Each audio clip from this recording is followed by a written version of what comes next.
You're listening to the Options Insider Radio Network, the home of the Options Podcast. For more quality options programs, visit theoptionsinsider.com or search for Options Insider Radio Network in your podcast provider of choice. Listeners can also access all of our programming through our mobile app available in the iTunes and Google Play stores. Select programs are also available via live stream at mixlr.com/options-insider. That's mixlr.com/options-insider. Don't forget to follow along with your favorite programs and submit your own questions for the hosts at twitter.com/options, stocktwits.com/options, facebook.com/theoptionsinsider, or via questions at theoptionsinsider.com.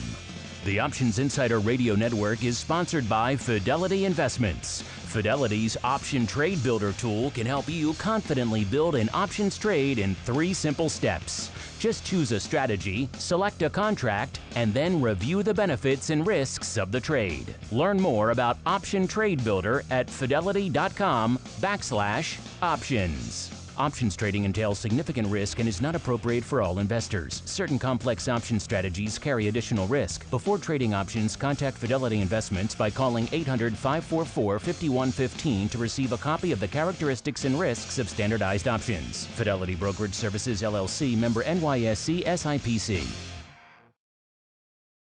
Bitcoin, Ether, Ripple, Litecoin, and more. Cryptocurrencies and other digital assets are taking the financial world by storm. This exploding market provides everything a savvy trader needs: volatility, volume, and liquidity, provided you know how to find it.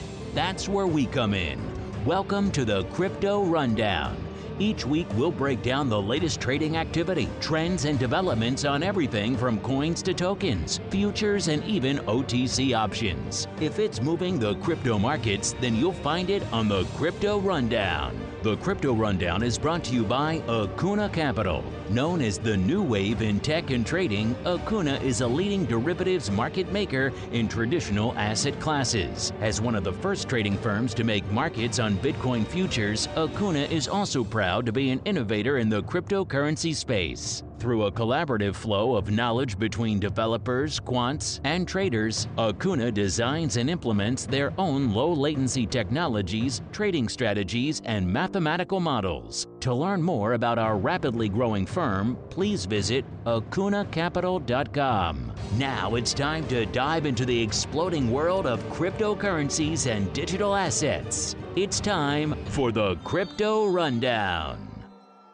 All right, everybody, that music means it is time once again for the Crypto Rundown, the program here on the old Options Insider Radio Network, where we break down the exploding, and certainly in the last few weeks that's been the case, exploding world of crypto and digital asset trading. My name is Mark Longo, of course, and the aforementioned network, as well as from the ever-evolving theoptionsinsider.com. Don't forget the THE at the start of the old program. If I sound a little bit under the weather, it's because I'm coming off the tail end of a pretty nasty bout of the old seasonal stomach flu. Thought I was going to dodge it this year, not so much.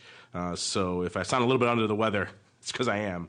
But thankfully, I got some good folks to help me power through the show this week, starting off with our old friend, Mr. Toby Allen, the head of digital assets over there at Akuna Capital. Tony, welcome back to the program. Oh, sorry, Toby. So you can tell I'm under the weather already. Thanks, Mark. Good to be back, and looking forward to having a chat about what's new. Are you beaming in? You're beaming in from the desk in Chicago, correct? Or are you beaming in from parts unknown these days? No. I'm here in Chicago, following closely with the desk, and it's been a busy week for us. Yeah, it seems like it's been a pretty active time, and also joining us to help us break down this crazy world of crypto and, quite frankly, to give my voice a rest, our old friend, Mr. Matt Amberson. He's the founder over there at ORATS, a.k.a. Options Research and Technology Services, and quite the devotee of crypto, if I do say so myself. Matt, welcome to the Crypto Rundown program, sir. Mark, thanks a lot. Happy to carry you if I can, help out in any way, and it's great to be here. I'm looking forward to the conversation. Yeah, I'm just going to turn off my mic now, and you and Toby can run with it for the rest of the show. You cool with that? No problem. I'm just going to pass out here in the corner. But Matt, since this is your first time on the program, why don't you go ahead and give our audience a little bit of an overview of your background? What is you guys do at ORATS, and in particular, what is your interest in the realm of all things crypto and digital assets? Sure. I grew up in California, went to Chicago for graduate school, and then went to the floor of the SIBO, where I, in the 90s, had one of the largest sole proprietor market-making firms, and we invented some proprietary calculations and did some things to survive down there. And now that morphed into ORATS, Option Research and Technology Services, and ORATS is primarily dealing with U.S. equity options, but we're also bringing on the cryptos now. I've had a fascination with cryptos. One of the other things I do is speak on peaceful parenting, and I do that at some crazy conferences like Libertopia, and often there are some at the very beginnings, early adopters of the blockchain. And back in 2011, I was introduced by these guys. Hey, come and talk to us about Bitcoin. I go, I'm in finance. Are you crazy? And then, it took them a couple of years. And then finally I look at mining, but it looked like, it was more energy, just paying for energy. And so I've been a investor interested in it, and also analyzed the volatility of it, and really just fascinated with the whole blockchain and Bitcoin infrastructure since the early days, Mark. You're also the only guy I know who's moving property in Bitcoin as we speak, sir. Yeah, I'm not afraid to do some transactions in Bitcoin. I've offered some avocado orchard land in Southern California, and then we do it in Bitcoin if we need to, Mark. There you go. So if you're looking to pick up some real estate in scenic Southern California, and why would you want to transact in fiat? That's old school. You want to transact in a little bit of crypto. Matt's the man to hit up. Meanwhile, though, we're going to keep on rolling into the old Bitcoin breakdown. It's time to explore the latest trading activity, trends, and developments across the world's leading crypto market. It's time for the Bitcoin Breakdown. All right, welcome to the Bitcoin Breakdown. The purpose of this segment is, of course, where we break down the week that was, or in this case, 2 weeks. Of course, we were off last week for the holiday. And go figure, the week that we're off is just rock'em sock'em robots when it comes to all things Bitcoin and indeed crypto. For a while there, particularly in the early episodes of this show in the early part of this year, a lot of the narrative was, bearish, Bitcoin testing new lows, breaking out of ranges to the downside, new technical levels being broached to the downside all the time. And there was a lot of those repeated drum beats throughout the early part of the year. In fact, on our last show, which was on around the 11th of February, we saw Bitcoin had a bit of a resurgence from its 3,300 level, which we were talking about on shows right before that, to about a little bit shy of 3,600, about 3,593 or so. And then over the course of the last week and change, has really spiked up. It spiked all the way up to 4,105. Hit that on the 23rd, just a few days ago. So it had a nice run up to over the 4,000 level again. So the bull's back firmly in charge there for a little bit. People have been wondering for a while, when's the next bullish case here for Bitcoin in particular. And we saw a nice firm upside movement there as a result. Coming into showtime now, we're hovering right around that 3,800 level. So it had a bit of a retreat off that 4,100 level, but still up well over 200 handles from where it was at our last showtime. So it has been a fascinating period, a lot to talk about over the last 2 weeks. Toby, we'll start with you, because as you kind of alluded to at the top of the show, I'm sure it has been a busy time for you guys over there on the Acuna desk. What's been lighting it up for you guys? What's been catching your eye over this very busy, very upside-oriented couple of weeks here for all things Bitcoin? Yeah, the biggest, I guess, reaction we've seen the last few days is that price movement and a spike in volatility, which has brought a little bit of option activity and certainly a swing back toward call skew, although The calls are not trading over the puts by any means, but there's certainly a lot more interest in trading calls now than there was a few months ago. Yesterday, we saw Coinbase announce that they're going to list or open trading for XRP, which they've done today. So there's been a lot of activity in XRP markets in the last 48 hours. That caused a large rally in XRP, more than 10% there. And then going back to last week, the talk of the market was the what we call the carry rate, the futures trading over the spot markets for really the first time this year. We saw a lot of that the end of 2017 and in early 2018, but we haven't seen a lot of it since then. So it was interesting to see that happen. I think the futures are now back trading under spot markets as we talk this week. But it was certainly interesting to see that last week.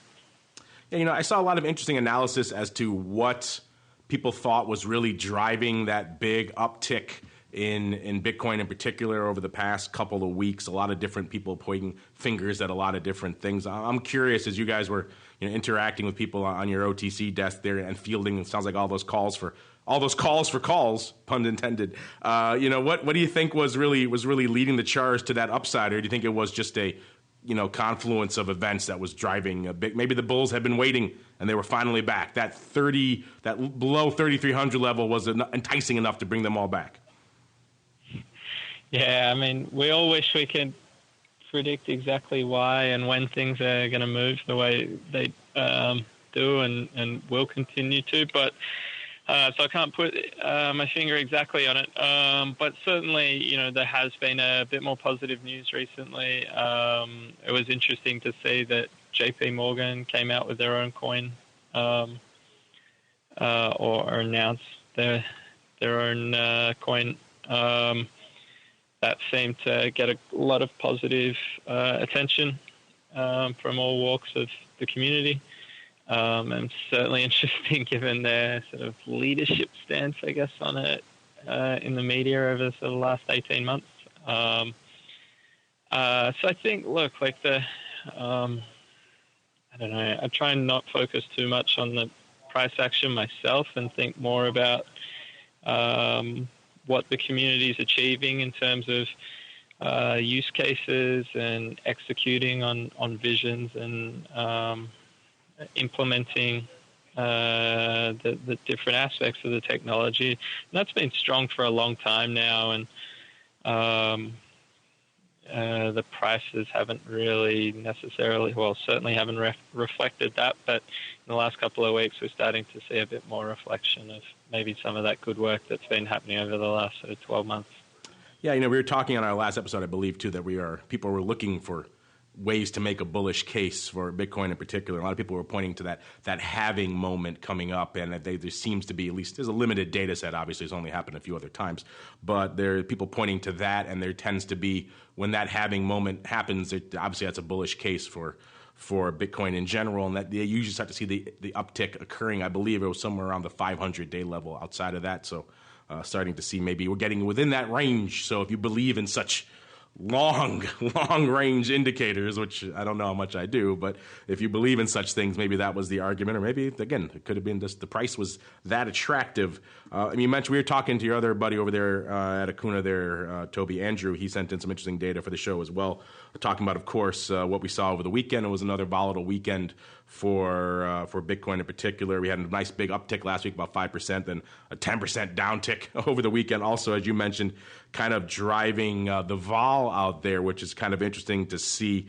We saw the weekly vol popping over 15 points just over the weekend. So again, a very volatile weekend from about any perspective. He also made an interesting point, and he actually sent over a great chart, which we'll make sure to share in the show notes there, about the 3-month vol, which is, again, not a measure we talk about too often because it hasn't had a lot going on except moving to the downside. But he mentioned that it's the first real significant jump you guys have seen for the 3-month vol pretty much all year. It's been pretty much been heading down to the downside since December. And so now we saw a bit of an uptick in that as well. It's like it's hovering around the 60-odd% or so level right now after bottoming out below that about a couple of weeks back. So interesting stuff out there from a vol perspective. Matt, I know you're a data-driven man. You like to look at all different types of data and volatility and indeed just the price action out there. So there's a lot going on in the world of all things Bitcoin right now. What, if anything, sir, is catching your eye out there these days? Yeah, I've been watching this market for a very long time now, and I'd like to just step back. I mean, Toby's done a great job of talking about the intricacies of the options, and now that you have that, it's fascinating for me to listen to his take on it, because not many people are closer than Acuna is. But just from a guy that's looking at it from a bigger picture and held it from under 100 to over, what would it go up to, 19,000 or something like that. And I think on the other show, we thought it was getting toppy there. So I think I'm on record for talking about that. But you are on record. I think you're the only person who said it was going to come right down right there at that level. I don't know about that. That feather is in your cap, sir. Well, and it came back down and to the 6,000 range, and that looked okay from a technical standpoint. But this November thing, I think, was really worrisome when it went, kind of from the 6,000s to the 3,000 and tested that. And that seemed to coincide with this fork. And a fork is when they kind of get together and enough people and basically change the rules a bit. And I think that's actually quite worrisome in Bitcoin. And I think that kind of rankles, especially the not initiated masses that want to be involved, but then it's a tough thing to swallow and to understand. And I actually wondered about Acuna and how we know how things get weird around takeovers and cash buyouts and stuff. I wonder how that affects options, but it affects a lot of the market, and I think that's still having an effect on the market, these forks. I mean, if you think about Bitcoin, you want a place to store value. It's great. You could travel with it, and it gets around the crazy Fed and all the problems that we all know about, the paper money and fiat money and all that. But you need a currency that is safe, that's easy to use, that's a store of value, low volatility. If it's going to back up their purpose of actually being a currency, a tradable currency, you have to get trades done quick. And Bitcoin's had problems in I think a lot of those factors. What I would define as something that would be valuable as a trading unit. I think the whole community is still trying to get on their feet about who's going to win this thing, who's going to have the currency that is stable and easy to use and low volatility. So I'm kind of hearkening back to that November. I think that was rough on the market, and we're still kind of trying to find their feet.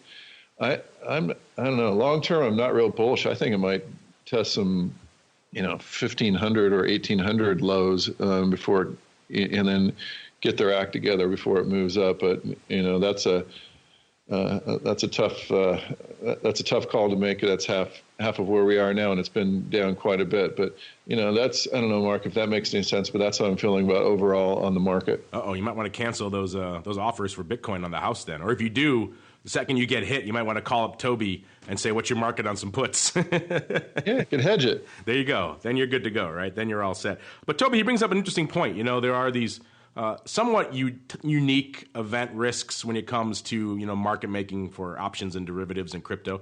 We've seen typical event risk for market making around earnings or a crop report or whatever. What's it like when you have to deal with these forks that Matt brings up? Are they kind of like any other typical event risk you might encounter as a market maker, or do they pose some unique challenges for you guys over there? Yeah, the thing about these forks is they're all different. mostly speaking. I think Matt's referring to the Bitcoin Cash fork from late last year, and in Ethereum, there's talk about a fork at the moment, although it wouldn't be. There's not a lot of controversy over that. In that, the Bitcoin Cash fork, you actually had two alternatives, and it was a hash power war. The Ethereum one seems to be a bit more consensus, and they put it on hold due to security concerns. But I think they're going to have another shot at that one. We haven't seen a main network Bitcoin fork for since the cancelled one, which was around the end of 2017, start of 2018. I think it was November 2017, on the main Bitcoin network. So we haven't really had to deal with, in the options, a really controversial big fork. Yet we're not trading options on Bitcoin Cash. Each exchange has different policies about what they'll do, whether they will credit account holders for the forked coin. Certainly with the bigger forks, they generally do credit. Where it gets interesting, which I think is what you're getting at, is what happens in the derivative space. So CBOE have a policy for their Bitcoin futures where they do not pay out the fork in any kind of way, which essentially means it's just it's like pricing an index with a dividend. The future should reflect that forward price, and the difference between the spot and the future will be the amount of that dividend, or in crypto case, the amount that people expect the forked coin to be worth. CME, I haven't checked in with them for a little while now, but they were, when I last spoke to them, still sort of trying to finalize what they would do in the event of a fork.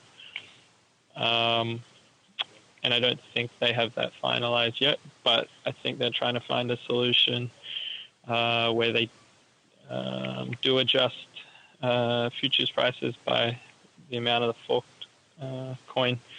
For our options, our OTC options, it depends on the trade confirmation. So we'll stipulate it in our ISDA agreements and our short form confirmations. So we don't have a generic rule, but we make sure we negotiate it with our counterparties.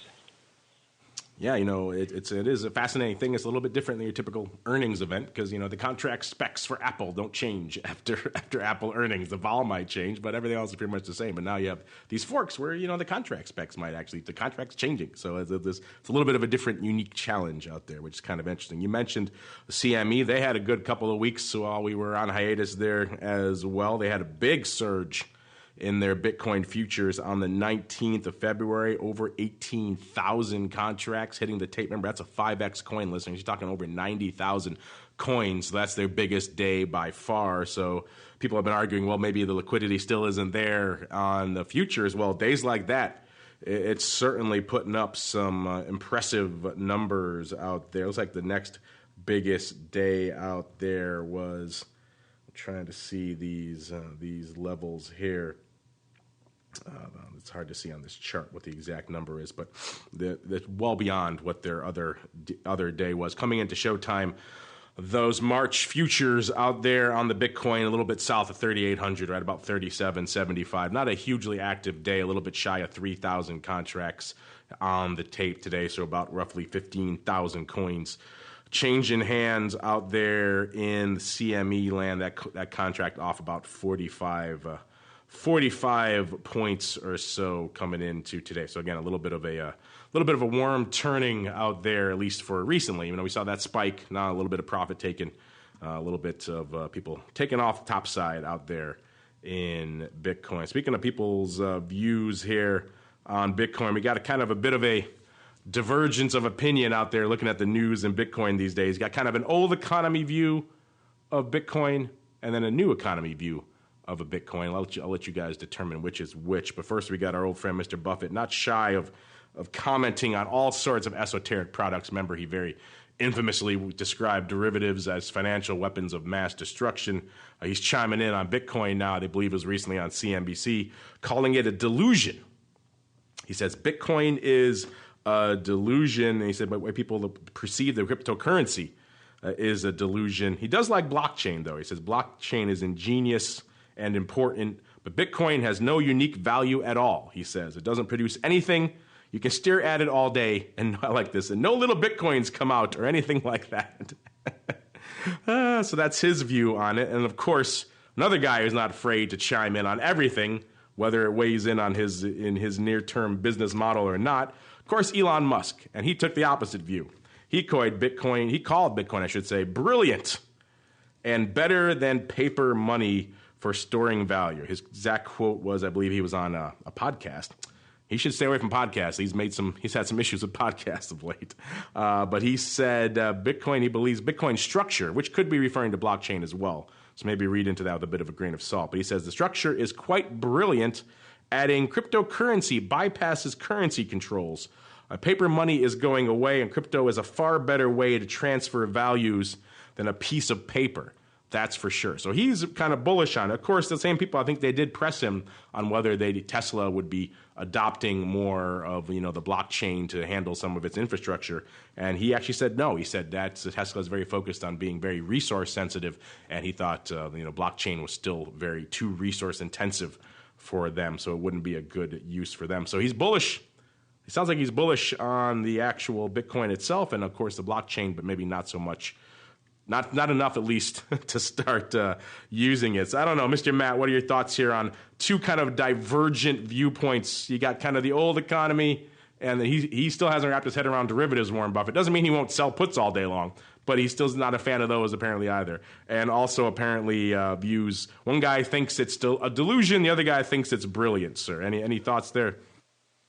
Yeah, both of these guys are coming off of pretty tough months. Buffett admits he paid too much for Kraft and had a rough last quarter, kind of blaming Trump for his trade policies, and now he's changing his tune, or I don't know, changing the focus to Bitcoin now. Well, he said this before about, gold. I believe the quote was, what can you do with gold? Just stare at it all day. So, so the Buffett's come out, and he's all stocks all the time.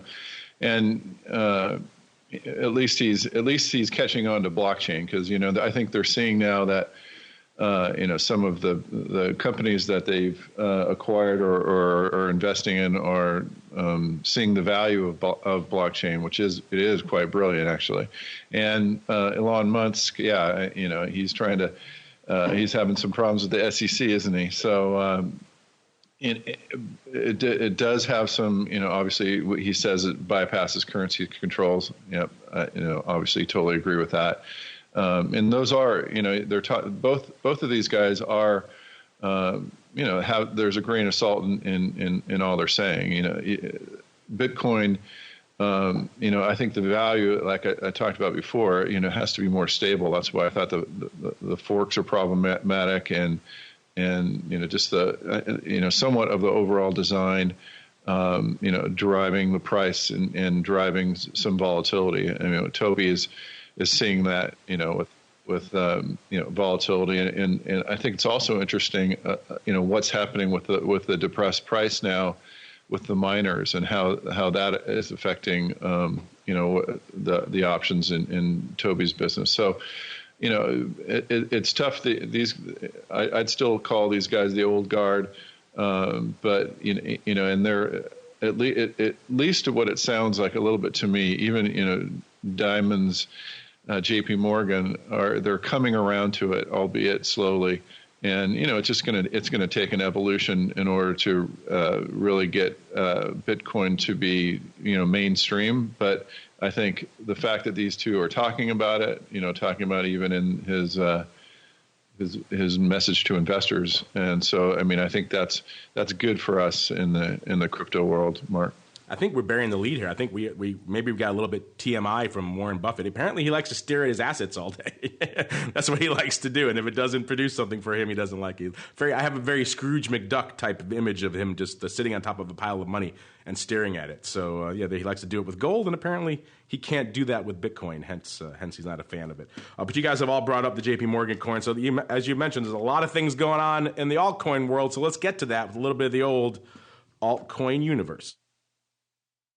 It's time to move beyond Bitcoin and find out what's moving the rest of the crypto marketplace. It's time to boldly venture into the altcoin universe. All right, so welcome to the altcoin universe, where we talk about everything else that's not Bitcoin here. And there's a lot going on in this side of the fence over here as well. Let's start off, as we want to do here, breaking down the top 10 coins by market cap. I did lie. Got to mention Bitcoin one more time because it still is number one. Nothing's going to dislodge that anytime soon. Bitcoin number one market cap with about 66.7 billion coming into Showtime here. Number two, good old ETH with about a little bit north of 14 billion. Remember, there was some interesting stuff going on last week with XRP and ETH kind of crossing over there. XRP back to number 3, 12.64 billion. Number 4, EOS, 3.5 billion. They really drop off between 3 and 4. It goes from about 12.5 billion down to 3 billion. So it's a big drop there. Number 5, Litecoin, about 2.7 billion. Number 6, Bitcoin Cash, 2.3 billion. Then it kind of falls off again. Stellar, number 7, 1.6 billion. Number 8, good old TRON. It gets my point for the best name out there right now. About 1.6 billion. Number 9, Bitcoin SV, 1.28 billion. And number 10, Cardano, with a little bit north of 1 billion. Then it falls off a bit again from there. You guys both mentioned, Toby kind of touched on one of the big headlines in the altcoin universe this past week is, we saw Ripple shot up to, XRP, of course, shot up to about $3 or so last year, just on the rumor that Kraken was going to make it, or not Kraken, I think it was Coinbase was going to allow people to trade. Of course, that's been a big driver for Kraken. You could go there and trade XRP. The rumor that Coinbase is going to list it drove it up to well north of that $3 level. Now we saw, it's official, Coinbase actually is going to allow people to buy and sell. I believe it started yesterday with you can actually XRP. All that was pretty good for XRP, bumped it back over 30 cents, got up to about 32 or so coming into Showtime. It's a little bit shy of that now, about 31 and change up there. So interesting stuff. You mentioned this at the top of the show there, Toby. Have you guys seen a lot of interest and inquiries in XRP as a result of this? It does seem like, obviously, price-wise, it's a muted response compared to what we saw last year, which was like a 10x run-up. We didn't quite see that. But still a nice little pop for XRP. Has that driven a lot of interest for you guys over there, Toby? Mark, we don't trade options yet on XRP, but we often get a lot of inquiries. Yeah, I know you don't trade them, but I'm sure people are hitting you up about that. Is that what you're hearing right now? Yeah, and that continues. People are interested in XRP options. I'd love to know which way they are all looking to go at the moment. It certainly would be interesting to have a look at skew and how tall those wings are in XRP. It's definitely, I think the further down your list of 10 coins you go, it's generally pretty true that each coin gets a bit more volatile. So we'd certainly expect that XRP vol would be significantly higher than Bitcoin and Ethereum. But it'd be really interesting to see how high those wings price. Because you're generally in the community, you're either dislike XRP and Ripple and don't really agree with its technology, or you love XRP and Ripple and think it's going to change the world. There's not too many people in the middle. Yeah, you're right. It seems like the people who are, the true believers of XRP are really, really behind it, and that's certainly been one we've heard a lot of interest in from the audience over the past year or so. XRP gets a lot of love, and of course, it's certainly attractive for a lot of people too. That lower price point, certainly than $3,800 for a Bitcoin, which is of course itself off its high of around 20,000. So that's certainly come off as well. But if you like a nice cheaper swing at the plate there, swing at bat. XRP is attractive for that level as well. It said on Monday they announced they're going to list XRP for Coinbase on their Coinbase Pro, and it was going to be in transfer-only mode, so you can only deposit tokens. You couldn't really trade it active. I think they're going to upgrade that over time once they start building out their functionality. But for at least for the beginning there, you could only deposit out there in all things XRP. Also seeing ETH right around 135 coming into showtime, off about 3% or about 4 handles out there. Also seeing Litecoin about 44.5, off also nearly 4%, about 4%, and Bitcoin Cash 131.5, off about 2.25%. Actually, I want to talk about the other big story in the altcoin universe, but we actually have a listener question on it as well. So I think I'll jump it to the question so we could talk about the other big story, which is of course JPM, and that has a big impact on XRP. So let's get to it. A little bit of your crypto questions. You've got questions about crypto. Who doesn't? It's time to find out the answers to your crypto questions. All right, you guys brought it up, both of you. It's kind of the other big story in the altcoin universe these days. We also have a listener question from Hassan H. He wants to know our thoughts on the JPM coin. It seems like a big about face for Dimon and Morgan. And yes, you're right, Hassan. It is a huge about face. You guys will recall over a year ago or so, Jamie Dimon coming out, of course, heads up, JP Morgan, was one of the first really, big central financial type figures to weigh in very negatively on Bitcoin. I believe he called it a fraud. So he since has dialed back that language and said he probably was mistaken in saying that, obviously because he sees a business case in going after this. Now, obviously they're not playing in Bitcoin per se. They've created their own coin, which is a payment token effectively, called JPM coin. And great name, by the way. They couldn't really they couldn't come up with anything more exciting than that. This is, of course, the first U.S. bank-backed cryptocurrency. It's designed specifically for the payments business, which makes it interesting. Also makes it interesting that XRP would have such a big upswing this past week when the JPM coin is quite clearly and demonstrably aimed quite at that same market. So it could very well undercut XRP going forward. They're going to use this to try to transfer or transform their payments business. But the interesting thing about this is it's backed by JP Morgan, and they do a lot of payments. They do roughly, they say about somewhere in the neighborhood of about $5 billion a day that they're transferring. So if the JPM coin, if they even allocate a small portion of that to this JPM coin, that could be a pretty big threat to Ripple. Ripple has talked a big game about taking over for Swift and really transforming the payments ecosystem out there. Now a big major player coming in and putting their stamp on this with a pretty big, actually I underrepresented how much they move. They move $5 trillion in wholesale payments each day at JP Morgan. So even a fraction of a percent is still a huge amount to be transferred in this token here, this coin. So, and also another interesting thing, Matt, you kind of mentioned the stability. We did see a huge swing in the price of Ripple over the past year, up to $3 and change, and now back down to a tenth of that, down to 30 cents. So that lack of stability is an issue for firms who want to transact in this and use it for payments. This JPM coin is dollar denominated, dollar based. So that's going to, at least that's the marketing claim, is that it's going to be more stable as a result. So a lot of interesting things, a lot of things that are maybe potentially putting XRP in the crosshairs. I know, Toby, you mentioned this at the top of the show. This is obviously a big story. What are your thoughts on maybe a bit of the about face going on at JP Morgan, from saying it's all fraud to, hey, we got one of our own now? And then B, maybe any thoughts you have on this, on the viability of this, or on potentially its impact on another popular product like XRP going forward?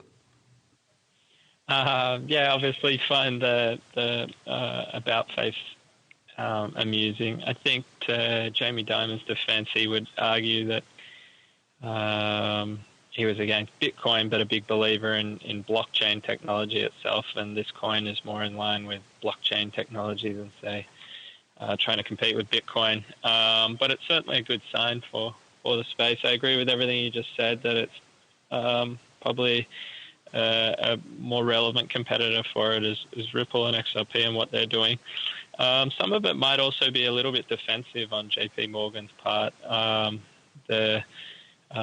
This year we've seen a coin called USDC become more prominent in the community. It's a stable coin that people are using to transfer value as an alternative to Tether.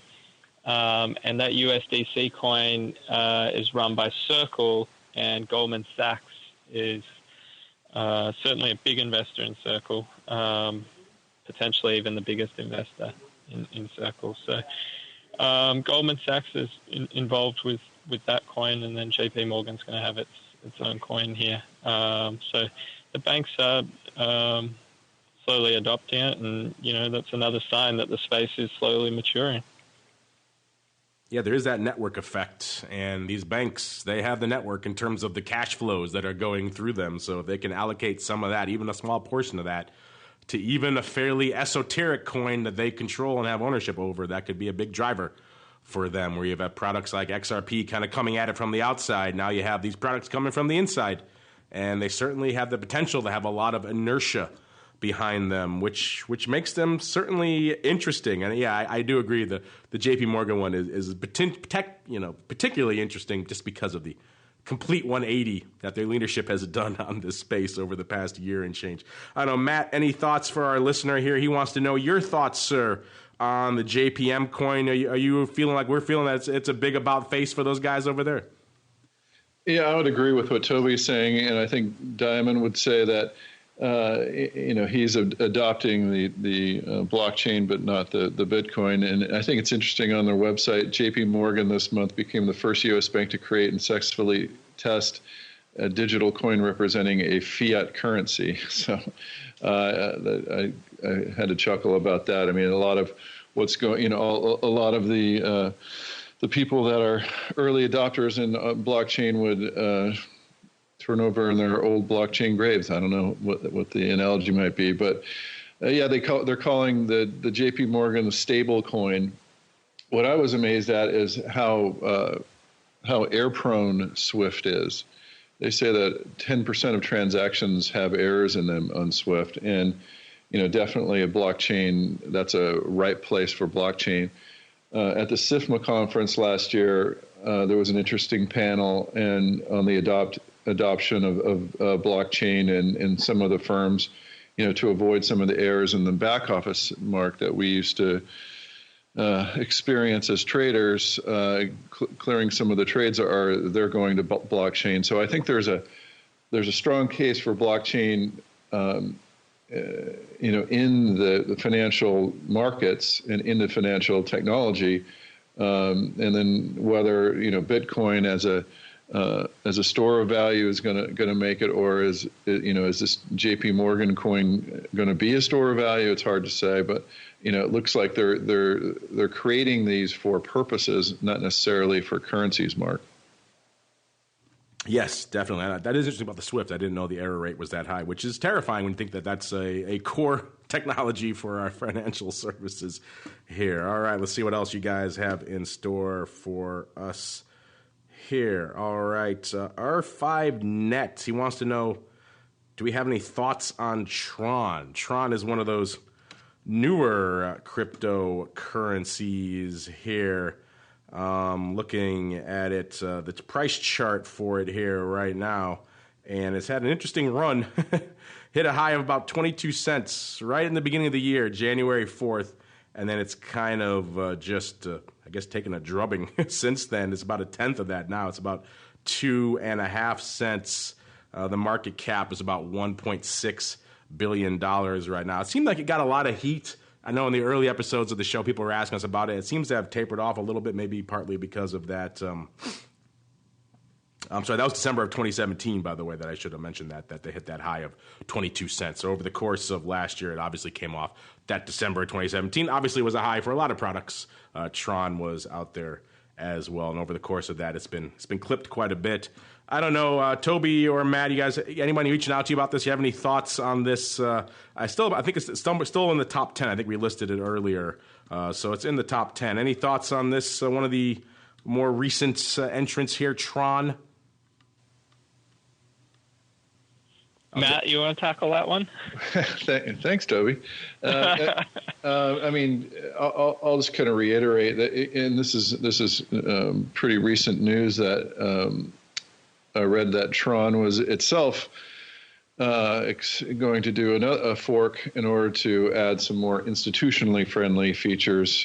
TRON is, the BitTorrent or Torrent owner, this guy named Justin Sun. He's the behind TRON as I recall, and TRON. I mean, if you look at some of their marketing materials, it is almost like the old game TRON. If you're probably no one even knows what that game was, but it was a great game back in the day when you used to put quarters into machines and play that was an video awesome games. Game. 3 games in 1. Who could not love that game?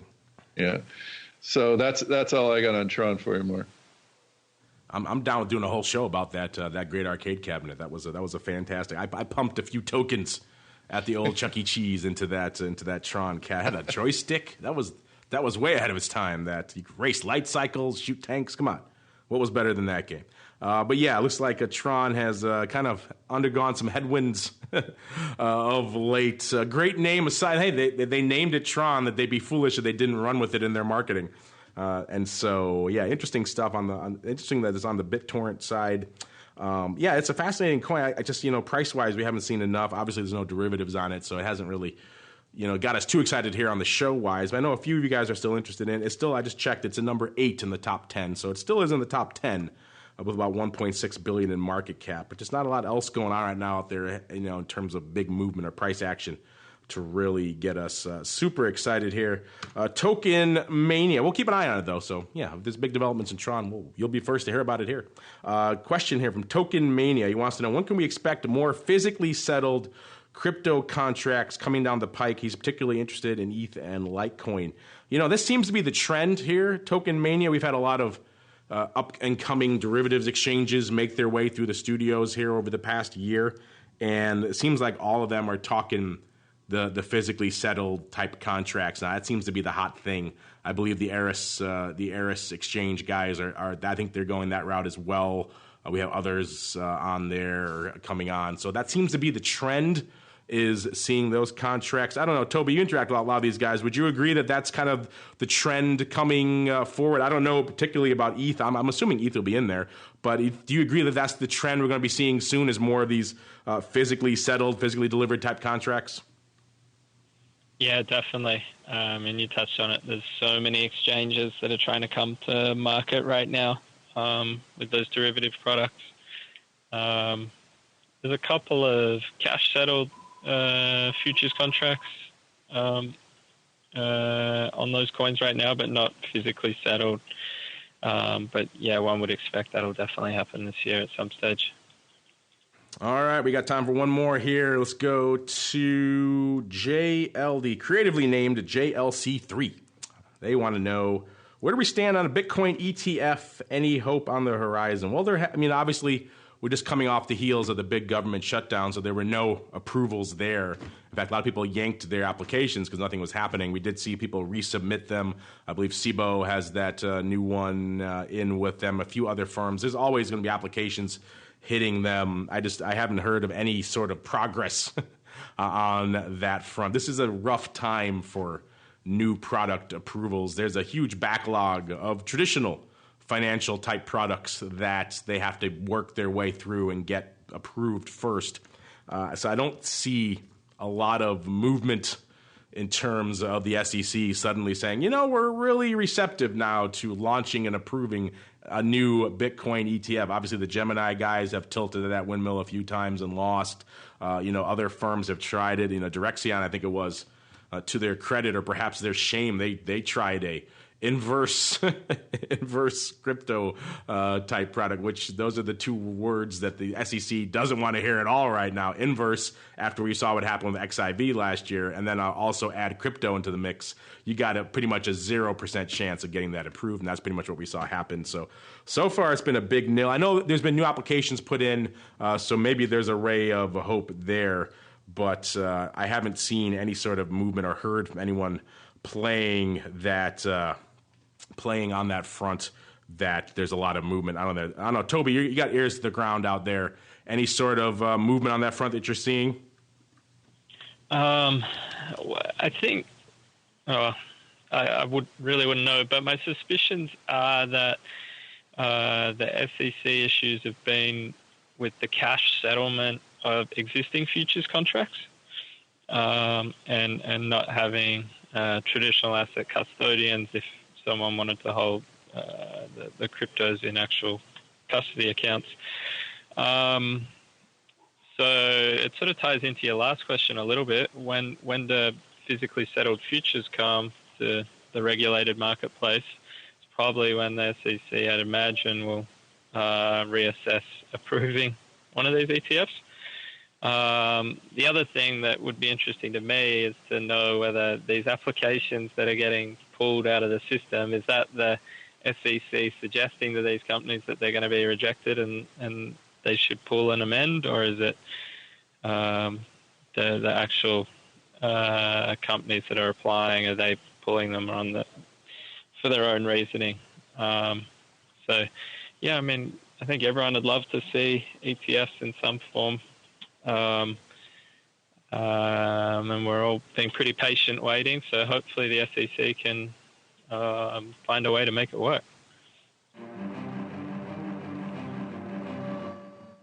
Well, that music unfortunately means we've come to the end of another epic sojourn through the world of all things crypto. Yeah, and you're right. I think we all are kind of waiting patiently to see if the SEC can make it work. Maybe a lot of these new venues coming online could certainly help with that. And yeah, there's obviously a consensus of opinion that an ETF could drive a lot of popularity with the broad retail populace, make it more palatable and easier for them to transact with it, and of course will drive volume potentially on a lot of these core products like the underlying Bitcoin, like the Bitcoin futures and everything else. The ETF will drive a lot of volume. We've seen that happen in other product categories like volatility and others. Once the ETPs start happening, it drives a lot of volume in the other products.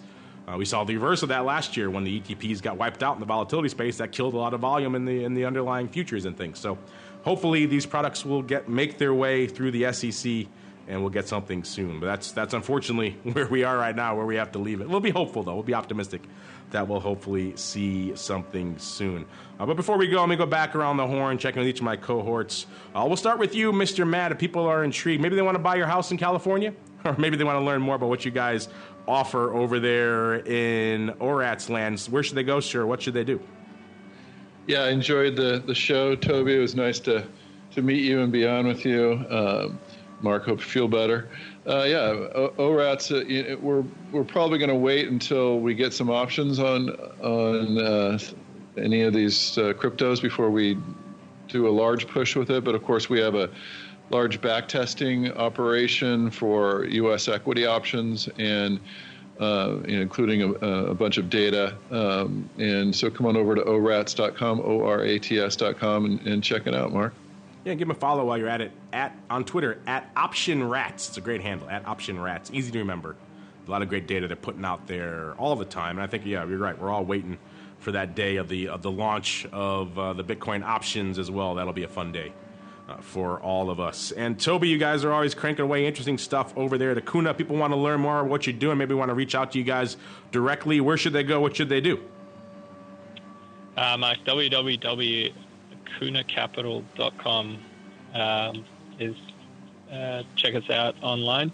And then one other quick thing, I've checked while we've been on the podcast, and XRP trading is live on Coinbase. They had a 12-hour book posting, but they are trading now, and that book is live for anyone looking to trade XRP at Coinbase. There you go. So no longer deposit only. Now you can actually trade like a big boy. over there on Coinbase. So that's good news. Glad to hear that. Yeah, check them out. Akuna Capital. That's AKUNA.com is the place to go. Or give them a follow on Twitter there as well, just at Akuna Capital. They're always tweeting out interesting stuff. Maybe you want to check out a career in the world of market making and all sorts of fun stuff there. That's the place to go, akunacapital.com. And on behalf of Toby and Matt, and indeed myself, I thank all of you for downloading, streaming, and subscribing. All the fun stuff that you guys do. Keep it coming. And we'll see you back here next week for more of the Crypto Rundown.